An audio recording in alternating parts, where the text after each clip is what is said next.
মই এলিজাবেথৰ বিৰুদ্ধে SIT গঠন কৰিব খোজা নাই। আমি জানিবৰ কাৰণে যদি এনে টুইটাৰত কৈ থাকিলেতো খবৰবিলাক গম নাপাম। এটা কিমানবাৰ পাকিস্তানত গৈছে, পাছপৰ্টখন খুজি আনিলেহে গম পাম। পাছপৰ্টখনতো মই খুজিব নোৱাৰোঁ, থানাৰ পৰাহে খুজিব লাগিব।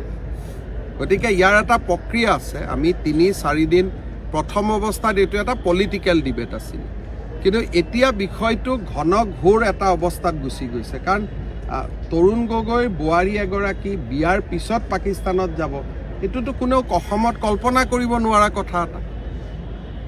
বিয়াৰ আগত পাকিস্তানত যোৱাটো বাৰু মানি ল'লোঁ, বিয়াৰ পিছতো পাকিস্তানত গৈছে। এতিয়া তেনেকুৱা ইনফৰমেশ্যনো আহিছে। এতিয়া তাৰ কাৰণে কি কৰিব লাগিব? তেওঁৰ পৰা পাছপৰ্ট ভিছাখন মাতি আনিব লাগিব। পাছপৰ্ট ভিছাটো মুখ্যমন্ত্ৰীয়ে ক'লে তেওঁ নিদিব, তাৰ কাৰণে তেওঁলোকে নটিচ পঠাব লাগিব।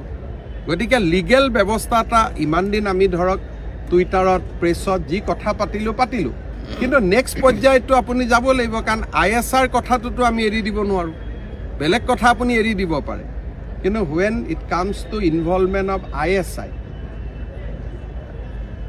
এনেকুৱাও এতিয়া ঘটনা ওলাইছে যে 2013 চনত পাকিস্তানৰ এজন উচ্চ পদস্থ সামৰিক বিষয়াৰ সৈতে এলিজাবেথ গগৈ পাকিস্তানৰ পৰা দিল্লীলৈকে আহিছে।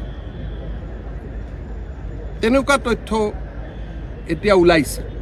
এতিয়া এই তথ্যবিলাক চাবৰ কাৰণে সেই ডেটবিলাকৰ পাছপৰ্ট ভিছা ষ্টাম্পিং চাব লাগিব। এতিয়া মই মুখ্যমন্ত্ৰীয়ে ক'লেতো এইবিলাক নেদেখুৱাই।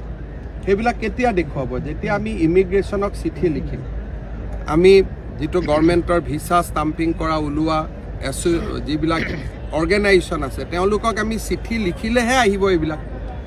গতিকে এইবিলাক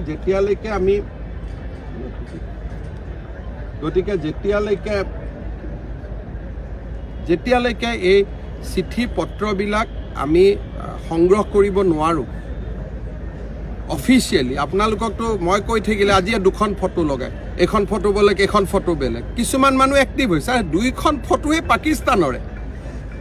এতিয়া এম্বেচিৰ 2টা ৰুমতো হ'ব পাৰে।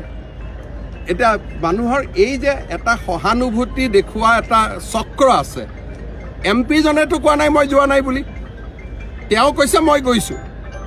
এটা আমাৰ মানুহ 2-4 জনে বেছি সমৰ্থন দেখুৱাবৰ কাৰণে এখন ফটোটোৰ মাজত ডিফাৰেঞ্চ কি আছে? এটা শব্দ।